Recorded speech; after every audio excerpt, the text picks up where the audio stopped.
Shalom à tous. On continue sur la série sur la vérité de Pessah. Hier, on a parlé de la difficulté de choisir la vérité, de changer le système. Et on va essayer d'approfondir un petit peu cette idée. L'idée, c'est quoi? C'est que quand on est dans un système qu'on connaît bien, un système de croyances, un système de valeurs qu'on a alimentées au gré des expériences, et si en plus on a rajouté des rancœurs et d'ego un peu à droite et à gauche, donc il s'en est retrouvé un conflit qui a été renforcé. Et tout d'un coup, on essaye de- d'avoir une vie qui s'adapte à ce qu'on veut et on n'arrive pas. On n'arrive pas et donc on commence à développer un système de doute. De doute. Ce doute, c'est bien le conjoint, j'aurais pas dû me marier, est-ce que j'ai bien fait changer de travail, est-ce que j'ai bien fait de venir en Israël, etc., etc. Et ce doute, ça commence à nous ronger. Ça nous ronger, à nous ronger, et petit à petit, on commence à être malheureux, en conflit, on essaie de trouver des solutions. Mais on ne trouve pas ces solutions. Pourquoi? Parce qu'on n'est pas heureux. Et même quand on trouve des solutions, ce sont des solutions d'appoint, des solutions pour boucher les trous, des solutions pour retarder un petit peu la tempête. Mais finalement, on n'est pas heureux. Or, on ne peut pas être dans la vérité et ne pas être heureux. Ça, c'est incompatible. Dans le Talmud, on nous dit que la plus grande joie, en simcha, et là, Atarat Sfekot, que la plus grande joie, si tu veux savoir c'est quoi la joie, la vraie définition de la joie, c'est quand tu n'as plus de doute.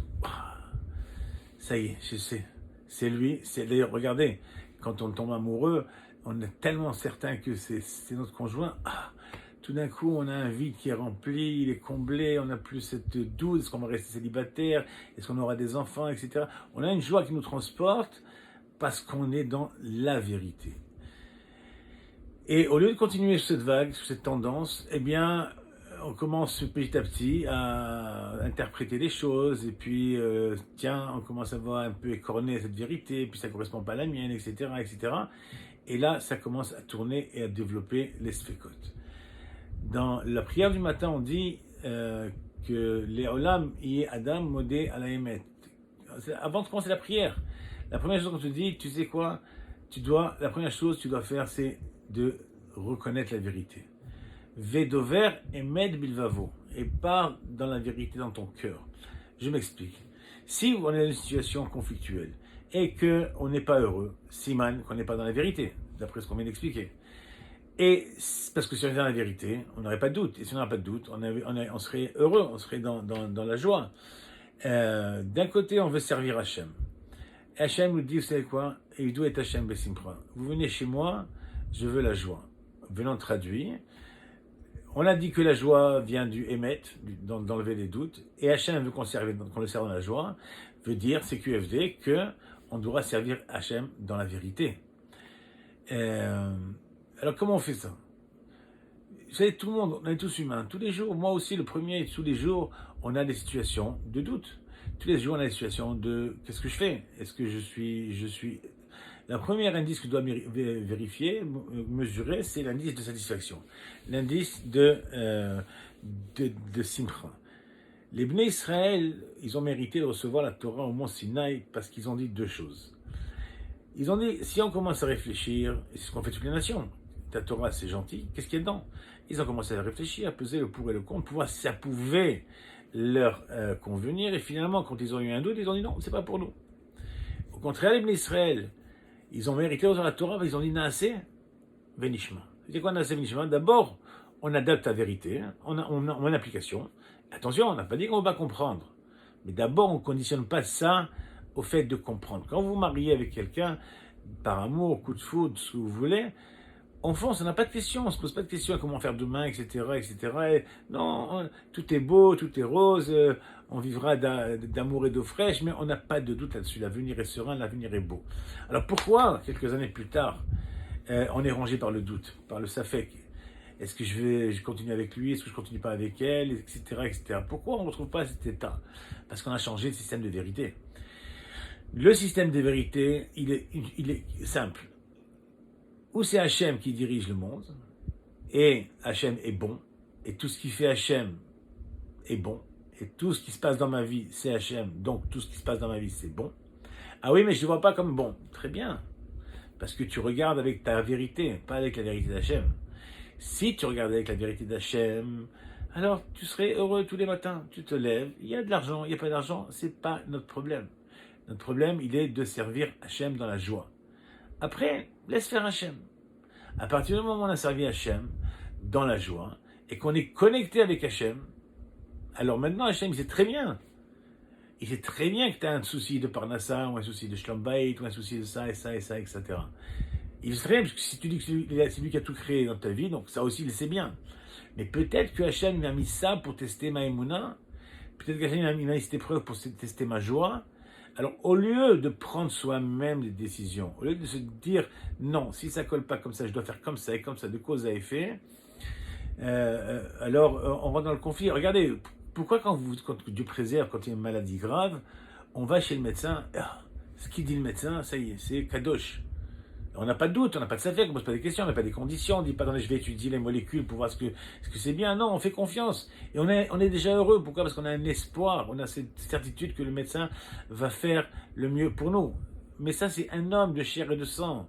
À plus forte raison, Hachem, qui est le refait. Kol Bassar, c'est Hachem qui est le médecin, le fournisseur du bien et du tov. Hachem, il est mafli la asot.